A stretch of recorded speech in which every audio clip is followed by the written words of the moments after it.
Y ya veo que ha llegado el querido Norman Pearl, al que el pobrecito también Ceci lo levantó muy temprano, creo que a las 3 de la mañana, lo de las orejas y le dice, por favor acompañen al maestro Paco, porque, ¿verdad, Norman? Que te dijo que no podía solo el maestro Paco. No puede con ese paquete. Yo estoy de acuerdo. Bienvenidos. Qué bueno que Ceci no durmió. Así, yo espero que terminando el programa vaya a dormir un rato, porque imagínate despertar a Jaime a las 3 de la mañana, despertar a Norman a las 3:30 de la mañana. Ese trabajo de Ceci debe ser como una tortura.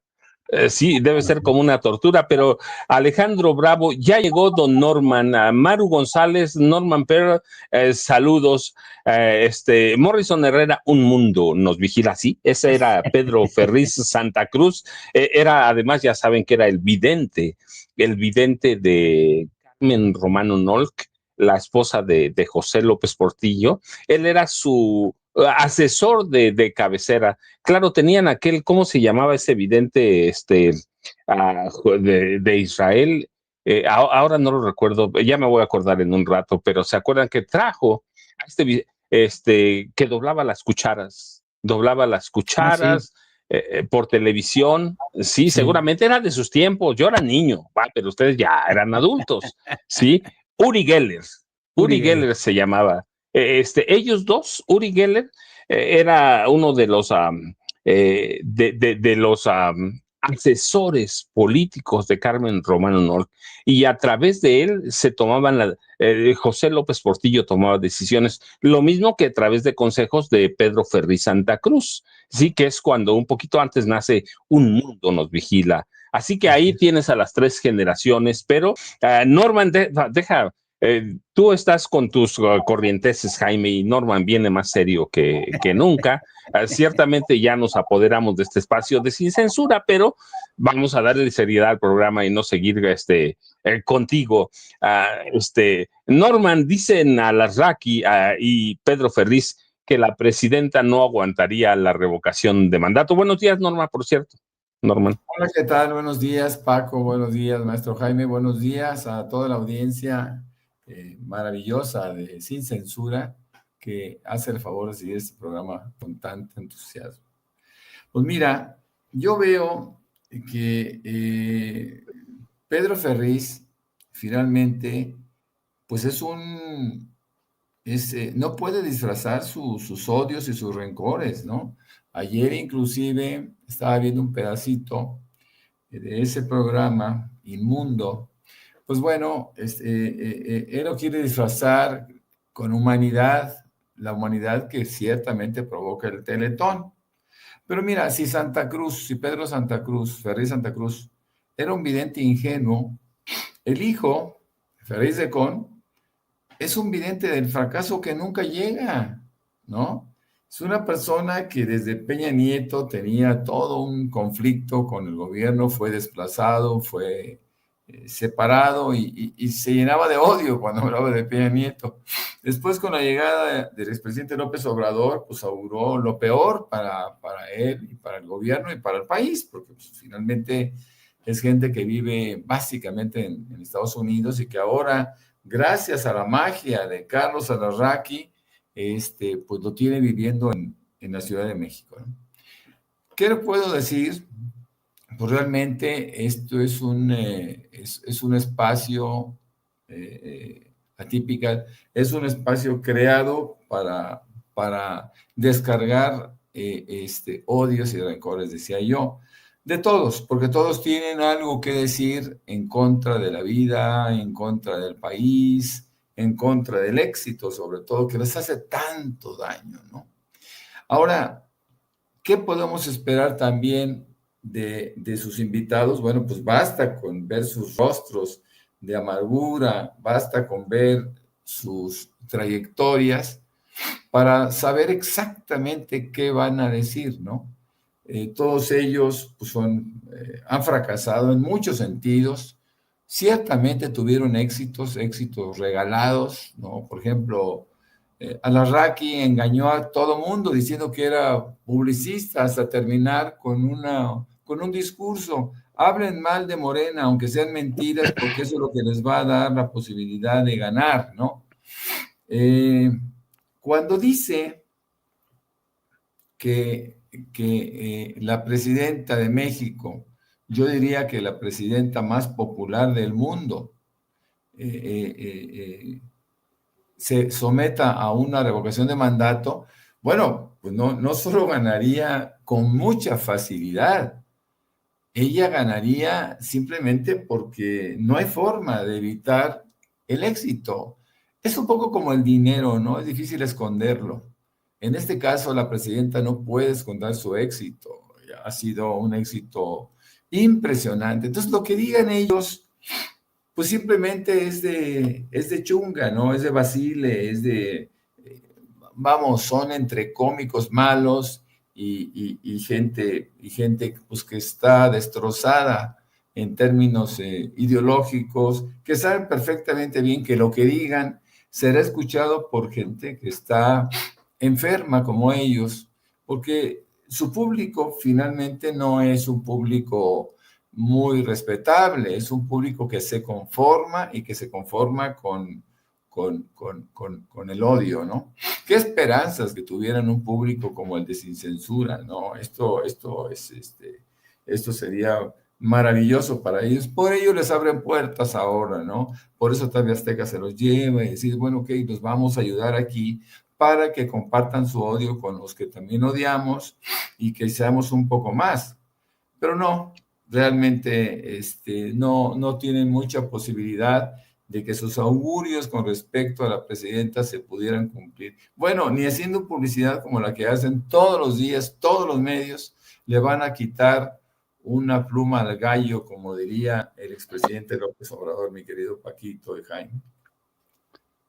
Déjenme decirles primero, ¿escuchaste lo que dijo Norman, Jaime? Sí, se le quedó atorado, pero voy a traducir lo que Norman quiso decir.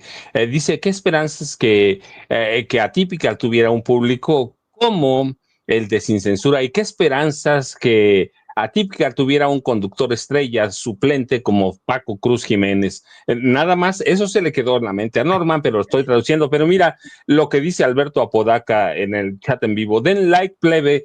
Den like, plebes. Si no dan like, se les va a aparecer la Rabadán Bichi. ¡Qué miedo! ¡Qué miedo! O se les va a aparecer la Cuevas sin maquillaje. Qué miedo. Así que sí, recuerden like o me gusta, compartir. Somos ¿cuántos? Poco más de 10,500 y tenemos bien poquitos likes, ni la mitad de likes, así que recuerden una lluvia de likes. Compartir, que nos ayuda mucho para monetizar. La campanita, si no la tienen, hay que repetirla una y otra vez. Los superchats también, que nos ayudan mucho, ¿cierto, Ceci? Los superchats ahí con esa flechita que Ceci nos señala, por favor. Y recuerda que también el chayotito del pueblo, como le dice Vicente Serrano, en la tarjeta Banorte a nombre de Vicente Carlos Serrano Arroyo, y el número de cuenta es el 4189-1400-5511-8185. Y déjenme decirles, pero Maribel Reina hace una sugerencia. Maestro Paco Cruz, para que veas, Jaime, ¿sí? Tú sales ahí con tus guarradas, pero Maribel Reina hace una sugerencia para los tres, para los cuatro, con Vicente. Debería un día de estos hacer un programa sobre esos temas de brujos, videntes, magos y otros que han sido asesores de políticos influyentes. Sí, claro que lo podemos hacer, lo podemos preparar, así que yo les propongo la próxima semana, un día en la mañanita, nos juntamos como todos los días, hacemos a un lado a Vicente Serrano. No es cierto, sí. Vicente seguramente nos está escuchando en el aeropuerto y mañana el que nos va a separar va a ser Vicente. Y los cuatro platicamos sobre eso, brujos, videntes y magos, porque no solo era Margarita López Portillo y Carmen Romano Norc, Martita tenía ahí adentro a sus brujos y hechiceros, ¿sí? Y podemos platicar de otros, de todos los que hay, y en algunos de mis libros llevo un capítulo sobre eso. Así que sí, Maribel Reina, aceptada tu sugerencia. Dice Isabela Flores, la que mandaba con López Portillo era su hermana Margarita. Sí, yo tengo todavía testimonios de personas que atestiguaron cómo Margarita y Carmen Romano convocaban a sus brujos y sus videntes, ahí también en Los Pinos, y a partir de ahí tomaban decisiones que le transmitían a José López Portillo, ese hombrezote que parecía intelectual y que parecía todo menos lo que era. Un ladrón. ¿Cómo ves esos presidentes, Jaime? Aprovechando nada más que la sugerencia de Reina. Sí, y yo creo que aquellos presidentes que ejercieron un poder absoluto se perdieron precisamente porque era época en que el presidencialismo de México convertía a estos personajes en dioses terrenales, hacían y deshacían, se enriquecían, abusaban de su poder, se llevaban a la cama a quien quisieran, en el caso de José López Portillo. Otros fueron más discretos, pero no menos picarones. Ahí está el caso de Gustavo Díaz Ordaz, que no solamente cometió excesos durante la noche de Tlatelolco, sino también hacía y deshacía. Era un autoritario del carajo. Su historia de amor, bueno, de amor, su historia de pasión con la tigresa, Dios mío, imagínense. Ay, la tigresa, pero qué gustitos de la tigresa, ¿no? Era época en que los presidentes ejercían un poder absoluto y en lo que se decía, ¿se acuerdan esta reflexión que hacía Andrés Manuel López Obrador? Era la época de ¿qué horas son? La que usted diga, mi señor presidente, ¿no? Todo se les facilitaba, todo se les daba, todos sus caprichos. Tenemos el caso de Zedillo, más reciente, cómo condujo a la nación al abismo financiero. Tenemos el caso de Carlos Salinas de Gortari, que permitió que su hermano Raúl Salinas de Gortari se convirtiera en uno de los principales valedores de los cárteles de Colombia, se enriqueció gracias al tráfico de drogas y de estupefacientes. El propio Carlos Salinas de Gortari se llevaba a la cama a las artistas de Televisa que le ponía el Tigre Azcárraga y además, como decían, se robó la partida secreta que no, todos han sido una colección de corruptos. No, si los comparamos a todos estos con Andrés Manuel López Obrador, no, hombre, Andrés Manuel López Obrador es un santo, hay que proponerlo al Vaticano para que lo santifique, porque comparados con los demonios terrenales que tuvimos como presidentes, no, calla la boca, querido amigo. Ah, sí, fíjense lo que dice Isabela Flores. Mi papá fue médico personal de Margarita, claramente López Portillo, y no duró ni 6 meses. Quería que hicieran el botiquín a su gusto y no a la necesidad. Mi abuelo fue jefe de prensa y escribió un libro sobre ese abuso de poder. Isabela, tenemos que platicar, y si tienes un ejemplar de ese libro, claro que platicamos, absolutamente. Independientemente, mira, aquí ya está el teléfono. Uno, si estás fuera de, si estás en México, ¿verdad? Eh, es el 1-773. Ceci, a ver, ya me mandó la información. Ah, bueno, discúlpeme, ya Ceci me está mandando ahí, pero el teléfono que tenemos de acá, ya saben, si están en México, 1-773-475-7214. Si están en Estados Unidos, 773-475-7214. Ceci, pero claro que nos ponemos en contacto con Isabela Flores. Además es interesante, médico de Margarita la Loca, ¿sí? Margarita la Loca, y su abuelo, jefe de prensa, eso es una historia, ¿cierto, Norman? Toda una historia, pero yo también tengo otra historia. Fíjense que hace muchos años, no sé, 40 quizá, un poquito menos, estaba en el poder Miguel de la Madrid. Y recuerdo perfectamente que fui a una reunión atípica, porque iban pianistas y literatos y de todo. Pero el cumpleañero fue un 15 de septiembre, me acuerdo muy bien, era amigo mío y me invitó. Y cuando llego, me sientan, bueno, llego a un X sitio y unos segundos después llegan dos señoras Y me presentan a una señora muy agradable, pequeña, agradable, bonita, y me la presentan de esta manera. Me dice, Norman, te quiero presentar a Lolita Torres, la bruja de brujas. Y en ese momento me siento yo, se sienta ella y empezamos a platicar, y platicamos como 2 horas. La verdad es que tenía un tema de conversación agradable, para mí diferente, interesante, y me confía que es asesora de Miguel de la Madrid en algunos temas. Ella era psicóloga y era astróloga también. Platicamos y como a la hora, me dice, ¿tú crees en la astrología? ¿Tú crees en los signos? ¿Cómo se llaman? En los,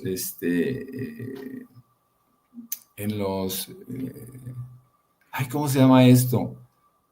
Cuando naces que tienes un... Horóscopo. Horóscopo. ¿Tú crees en el horóscopo? Y le dije, no, en lo absoluto, no creo en el horóscopo. Me dijo, bueno, ¿y si yo te dijera que tú eres acuario, por ejemplo, y que eres un acuario natural, por esto y esto y esto, con tal ascendencia y no sé qué tantas cosas? Me quedé boquiabierto, porque hizo una descripción de mi forma de ser, de mi actitud, casi describió mi futuro, ¿no? Me llamó tanto la atención que el día siguiente estaba yo en un Sanborns comprando un libro sobre horóscopos y bueno, la verdad es que fue impresionante. Después ya me platicaron que Miguel de la Madrid difícilmente daba un paso si no era antes consultada a Lolita Torres.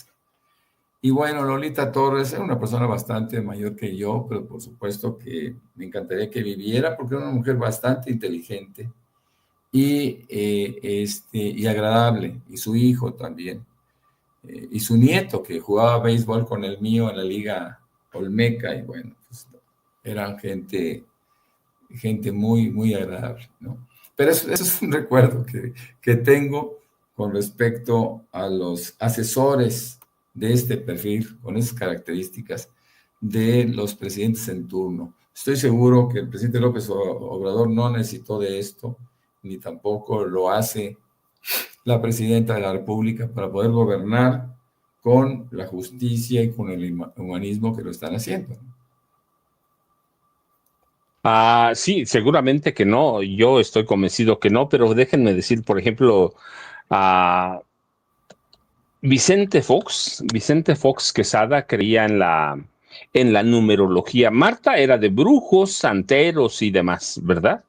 De hecho, hay una anécdota muy famosa de que le dio toloache y a partir de ahí Fox quedó como quedó. No, la verdad que Fox era pendejo desde siempre, era tonto, con mucho respeto lo digo, pero alguna vez una amiga una amiga personal tuvo contacto con la numeróloga de Vicente Fox. Estaba en España dando una clase y le dijo, no, es que Vicente Fox era un ferviente creyente de la numerología, que es esa práctica que estudia la vibración de los números asociados a letras mediante nombres completos, fechas de nacimientos, para interpretar la personalidad. Y así como nos cuenta Norman de Miguel de la Madrid Hurtado, bueno, así era Vicente Fox. Nunca lo vimos, pero están convencidos de que la numerología les va a dar el propósito de su vida y el destino de una persona, y que ambos, los números y las letras, funcionan como una especie de autoconocimiento. Así que hacen sumas, reducciones matemáticas y se obtienen números del 1 al 9, incluyendo números maestros de cada uno con características y energías distintas que ayudan a entender los patrones individuales de comportamiento y lo que deben hacer durante el día. Eso hacía Vicente Fox, pero lo de Miguel de la Madrid, fíjate, lo de Miguel de la Madrid es nuevo para mí, Norman, y eso nos muestra que uno aprende todos los días. Y déjenme, tenemos muchas notas todavía pendientes. Tenemos déjame, ya perdí mi agenda. ¿A dónde está mi agenda? Por aquí está, Jaime, aquí está mi agenda. Bueno, sí, en 15 minutos recuerden que tenemos la mañanera, pero lo dividimos, todavía tenemos tiempo, a veces nos vamos hasta un poco de más, pero Donald Trump, Jaime, amenazó anoche con invocar la ley de insurrección, que es una norma o una ley justamente que autoriza el uso del ejército al presidente de Estados Unidos para controlar la rebelión interna, Jaime. Sí, yo creo que Donald Trump está estirando la liga, está colmando la paciencia de una sociedad estadounidense que está siendo puesta a prueba por este fascista. Y yo no sé, de verdad, a mí me sorprende la cantidad el aguante que está teniendo el pueblo estadounidense con este tipo de acciones. Aquí en México ya habría protestas, no. Aquí en México ya estaríamos desbocados, pero en Estados Unidos, lo cual me habla de esta especie de marasmo, de inmovilismo político que hay en Estados Unidos. Y se explica por el solo hecho de que Estados Unidos es una sociedad donde el individualismo ha imperado siempre. No hay un sentido de la colectividad, no hay un sentido de la solidaridad. Y yo creo es que por primera vez siento que la sociedad estadounidense carece de los anticuerpos necesarios contra un fascista como Donald Trump. Es triste, es lamentable decirlo. He escuchado, he leído a numerosos intelectuales, escritores advirtiendo contra esta amenaza fascista, pero lo cierto es que no veo acción en las calles, ¿no? Mientras Donald Trump parece que está preparando el terreno para violar los derechos civiles un día sí y otro también. Quiere demostrar quién manda en esta nación. Y es un poco la copia de lo que fue ocurriendo en cámara lenta en Israel con Benjamín Netanyahu. Es increíble lo parecido que son las dos sociedades. El autoritarismo corre por sus venas y esta sed de poder y estas ganas, hay numerosos análisis que ya vaticinan que los más perjudicados bajo la era Trump van a ser no solamente los inmigrantes, sino también aquellos sectores que votaron por amplia mayoría por este personaje, votaron a favor de su propio enemigo, los va a arruinar. Son numerosos los análisis que ya vaticinan esto. Hay quienes incluso ya aseguran que la liga ya se rompió de tanta estirarla a Donald Trump. Y no quiero dejar pasar este momento para recordar, queridos amigos, que hace 2 años exactamente, hace 2 años, este 7 de octubre, ocurría el famoso atentado terrorista de Hamás contra la sociedad israelí. Pero, ya he visto que desde muy temprano, medios de comunicación en Estados Unidos y a Israel están lanzando realmente un verdadero tsunami de mensajes de hoy, hace 2 años, el terror se posesionó y patatín patatán, ¿no? Pero lo cierto es que durante 2 años el gobierno de Benjamín Netanyahu ha estado esquivando una investigación interna que tiene que ver con las múltiples sospechas que hay sobre la posible intervención del propio Estado de Israel en este atentado. También hay pruebas, testimonios de cómo el propio ejército israelí intervino en el asesinato de muchas de estas gentes que se supone que murieron en esa incursión de Hamás el 7 de octubre.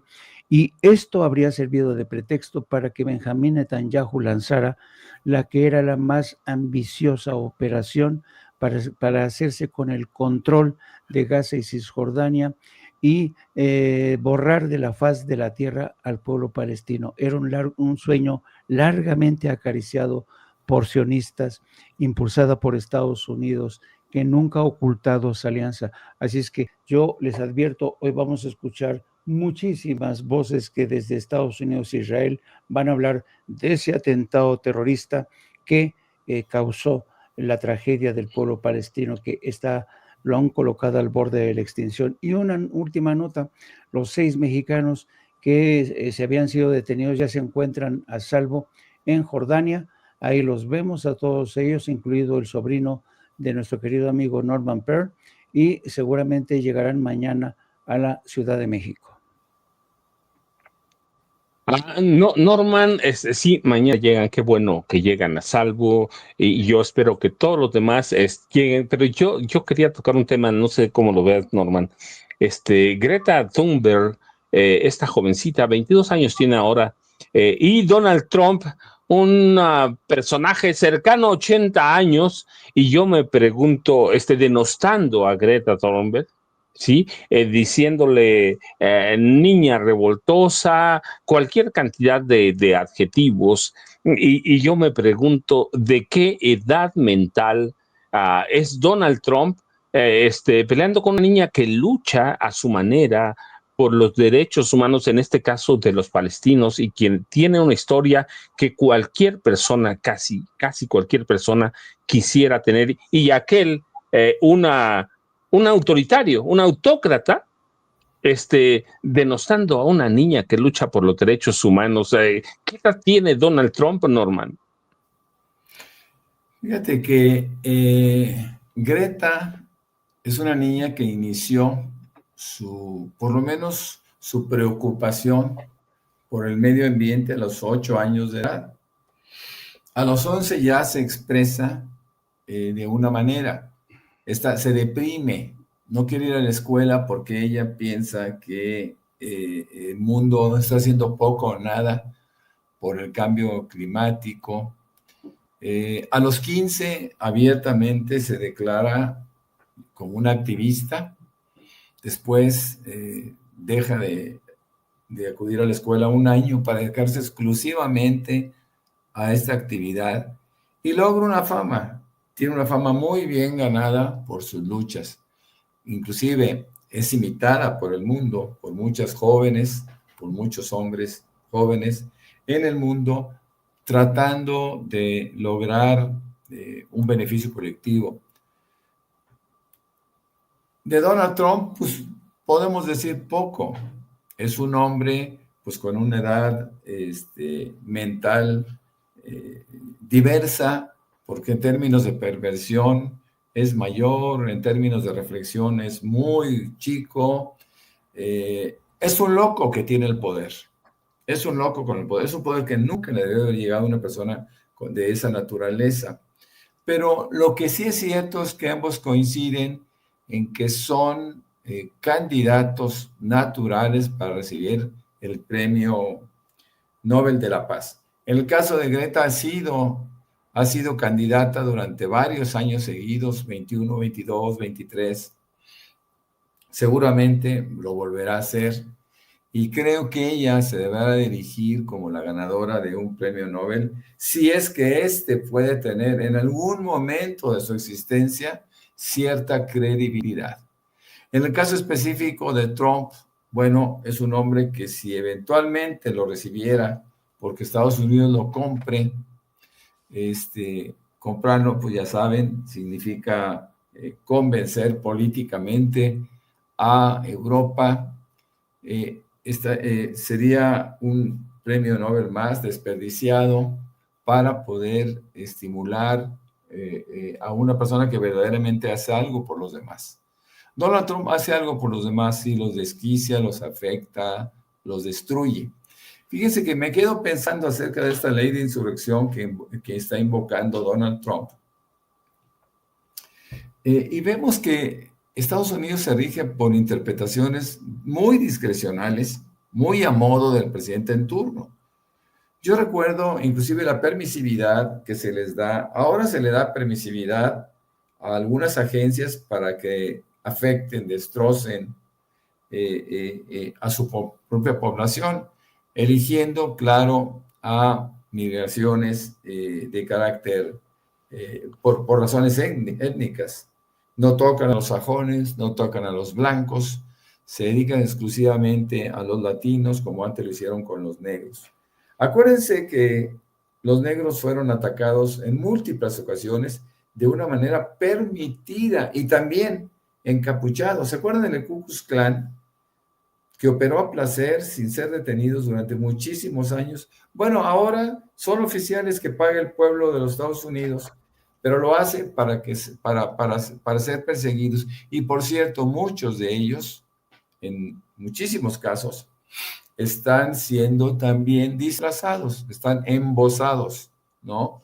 En este caso no es así, pero ICE ha venido operando junto con otras agencias, con cubrebocas, y de tal manera que esto representa cobardía, no puede ser otra cosa, y lo hacen contra gente inerme, desarmada, etcétera, que tienen como delito simplemente el haberse decidido a trabajar de manera indocumentada en los Estados Unidos. Así que bueno, pues vemos las locuras de Trump, las locuras de sus subordinados como Bondi, como la otra mujer, ambas ex reinas de belleza, que tienen otras virtudes, que tienen otros talentos, y que hoy por hoy su única virtud es sojuzgarse de forma abierta a un loco, además a un mitómano, porque es un hombre que dice una mentira ahora y al rato otra, es decir, miente todos los días. Y ellos son incondicionales a este gobierno que pasará a la historia ciertamente como el gobierno más violento, más sanguinario y sobre todo clasista y racista que haya existido en la historia de los Estados Unidos, o por lo menos que haya sido tan elocuente su odio y sus actitudes contra su propia población, que esta es una guerra interna que está superando las guerras que eventualmente tuvieron. Ayer decíamos en el programa que Estados Unidos ha perdido todas sus guerras convencionales, ¿no? Bueno, esta guerra convencional la van a perder, de antemano está perdida porque no tiene razón de ser. Es una guerra que no debió de haber existido nunca y que pues simplemente se da porque el ciudadano común lo está permitiendo en la medida que no es solidario. Fíjense qué curioso lo que voy a decir. La solidaridad de las 200 naciones que existen dentro de Estados Unidos, que es un país de inmigrantes, impiden una solidaridad total de grupo. Los latinos se unen ciertamente, los asiáticos se unieron en su momento cuando durante la Segunda Guerra Mundial crearon campos de concentración para japoneses. Se unen en otros casos, se unen en el deporte, etcétera, pero cuando hablamos de temas de carácter sociopolítico, no lo hacen, y eso es lo que capitalizan los presidentes estadounidenses, ¿no? Que la gente, justamente por razones étnicas, por razones de nacionalidades de origen, no se están uniendo. Ojalá que los Estados Unidos, que sus habitantes terminen por entender que es ahora te toca a ti, mañana puedo ser yo. Así que bueno, tuvimos la oportunidad de ver la reacción que podría haber tenido Obama en términos racistas, pero no, él decidió plegarse a los blancos y actuar como blanco y decidir como blanco, mi querido Jaime, mi querido Paco.